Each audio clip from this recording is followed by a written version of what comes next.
The clearest image of 3I-ATLAS does not look clear at all. It looks like a soft spindle of light that refuses to harden into a face, a record of motion rather than a portrait. An astronomer followed it across the sky until the stars themselves turned to streaks, yet the visitor held in place like a thread pulled taut. The frame unsettled the people who saw it first, not because it looked wrong, but because it looked relentlessly honest. If truth arrives as a blur, what story is it telling? How to hold a moving stranger still? Photographing an interstellar object is not a matter of pointing and waiting. It begins with ephemerides that change faster than ordinary software expects. The telescope mount must pivot with the object, not with the stars. That simple reversal alters everything that happens after the first click. Stars become trails and the target becomes the anchor. The astronomer worked through a night that never quite stabilized.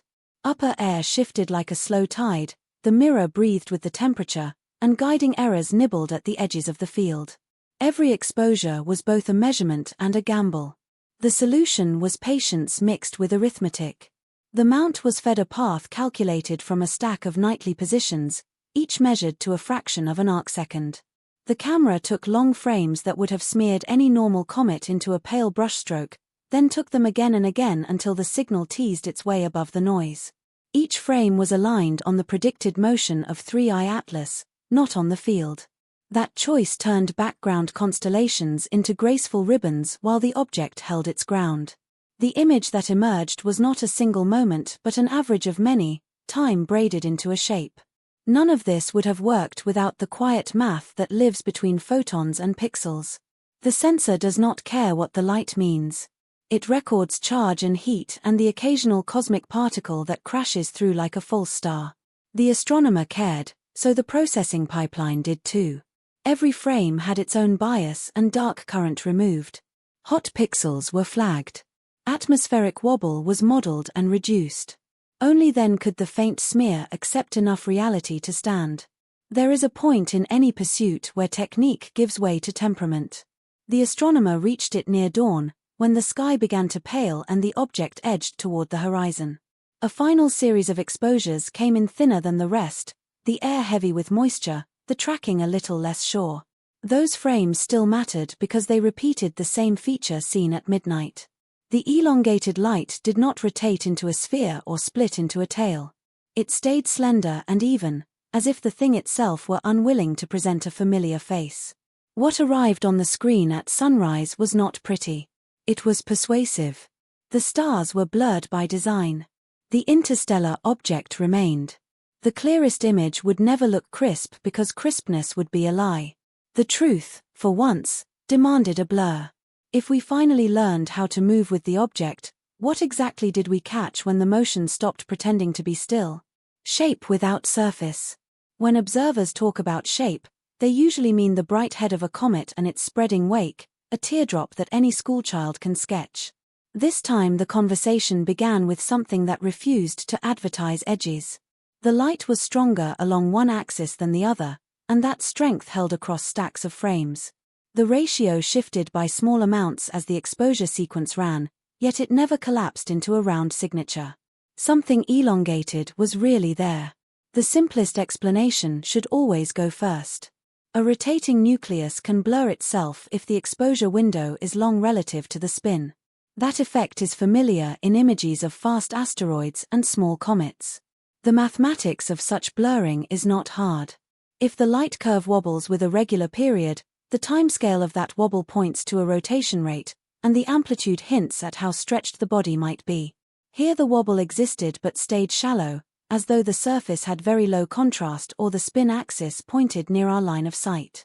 Either case would melt sharp features into a soft bar of light. Another explanation comes from fragments that travel close enough together to masquerade as one.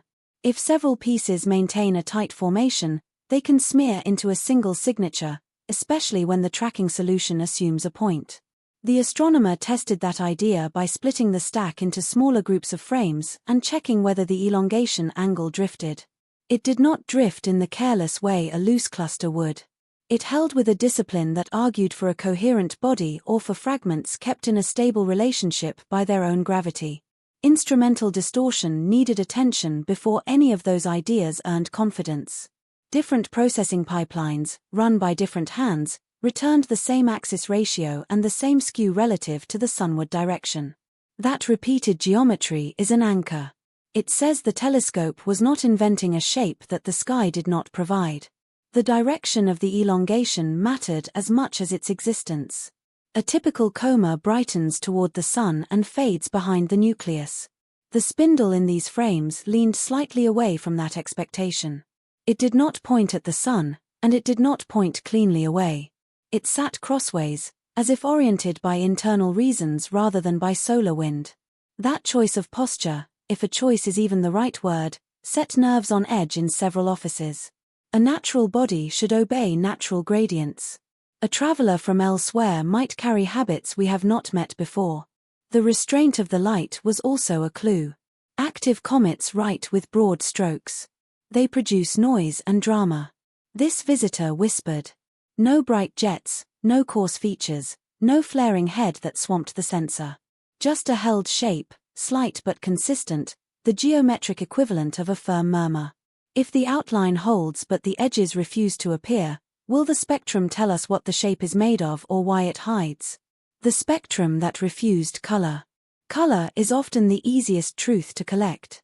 A healthy comet wears a halo of green produced by short-lived molecules that collapse under sunlight. Dust glows warmer as it scatters light from the star it approaches.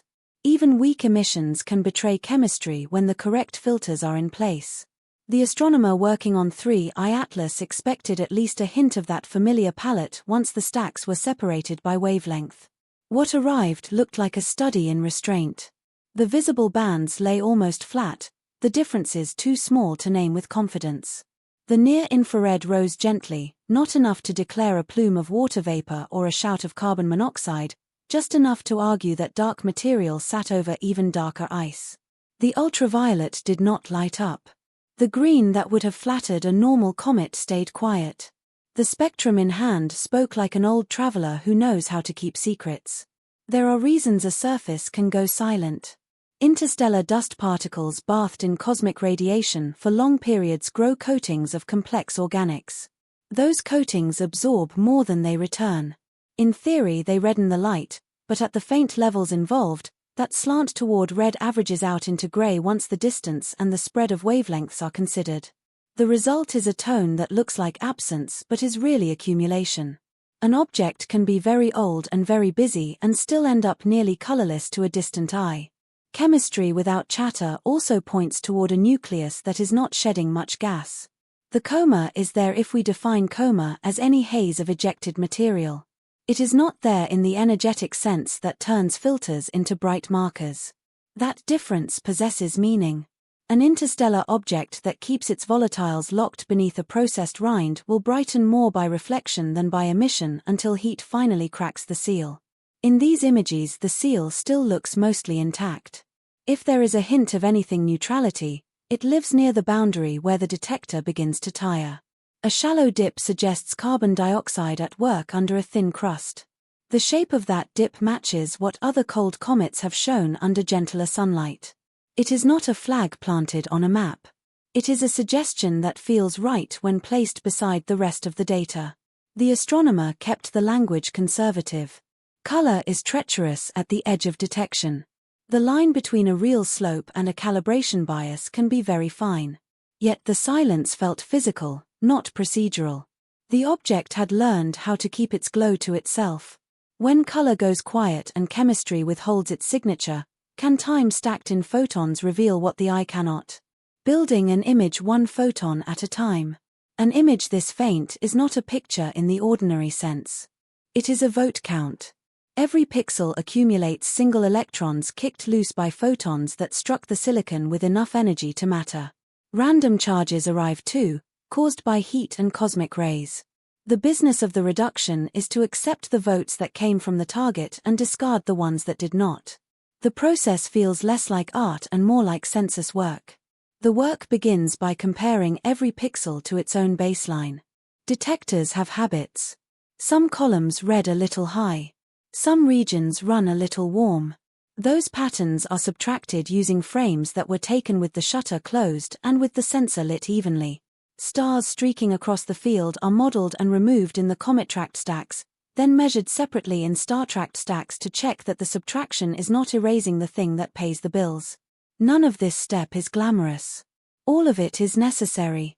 Next comes registration on the object itself. The software aligns on a predicted motion vector calculated from the ephemeris, then searches each frame for the exact center of the faint signal. That center cannot be assumed. It moves by small amounts as the mount corrects and the air bends. The algorithm finds the centroid that minimizes the frame-to-frame variance of the core brightness, then locks the stack to that point. Once the alignment agrees with itself, the frames add up. Noise falls with the square root of exposure time when the noise is random. Signal grows linearly when the signal is real. That simple relationship is the quiet hero of the night. It allows the smear to thicken into a shape while the background flattens into compliance. If the process is honest, what survives the sum is the thing that was always there. Deconvolution is the final conversation between light and intention. The telescope and the atmosphere blur images with a characteristic kernel. Remove a carefully measured version of that kernel and the smear sharpens just enough to speak. Remove too much and the process invents features that never existed. The astronomer stayed shy of aggression. The goal was not to create detail where there was none. The goal was to let the faint geometry declare itself. There is a line in the raw log where the astronomer wrote a single sentence that could have served as the caption for the finished frame. The stars are streaked and the target is still. That sentence carries more satisfaction than any aesthetic compliment could. If the image persists but the models disagree, is the failure.